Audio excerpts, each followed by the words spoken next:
An image holds truth, holds reality. But the grade holds emotion, memory, and meaning. Seems like today's trend of color grading, we're chasing that dreamy, nostalgic, warm film look. And I am no exception to that. But what keeps us from attaining that film look? Money. The amount of resources it takes to shoot on film is unreasonable for day-to-day shooting, like this video.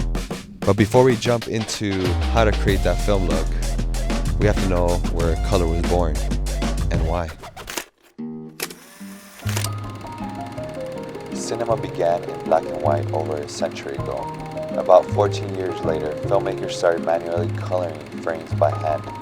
In 1908, a visit to the seaside by George Albert Smith became the first film shot in color, using a process called kinemacolor. It was a breakthrough that later influenced the development of Technicolor. Our hunger to express ourselves through color was born, and since then, color has become more than a tool.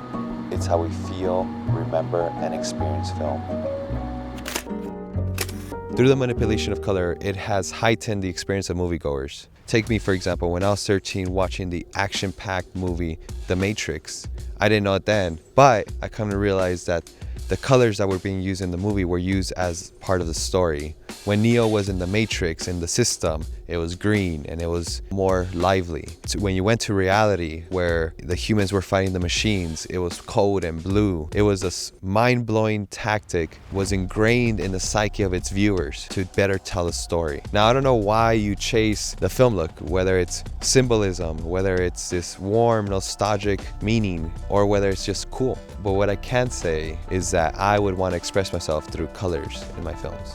So here's where Dehancer comes in, a film-like color grading plugin that makes the color process easy. Every shot in this video that I've taken was colored through Dehancer. And as a DP director, it is important for me to add that final touch to my images. Through the Premiere plugin, it allows my workflow to be faster in my coloring process. I don't have to go out to DaVinci, I don't have to use any other LUTs. I have the whole plugin in Premiere. I could color it on there and it could still give me that film look that I'm looking for, that could better express my ideas. It helps my commercial, documentary, and narrative work be an easy workflow, especially when I'm coloring, and I'm not a colorist. And if you're looking for something casual, yes, there's the phone app.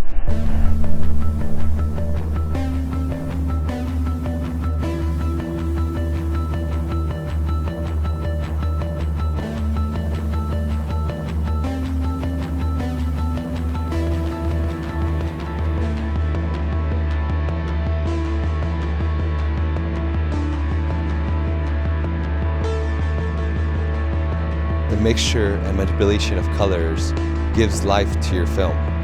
But what about the colorless, the black and white, the raw image of shadow and light? Well, we're just gonna have to wait on the next video for that topic.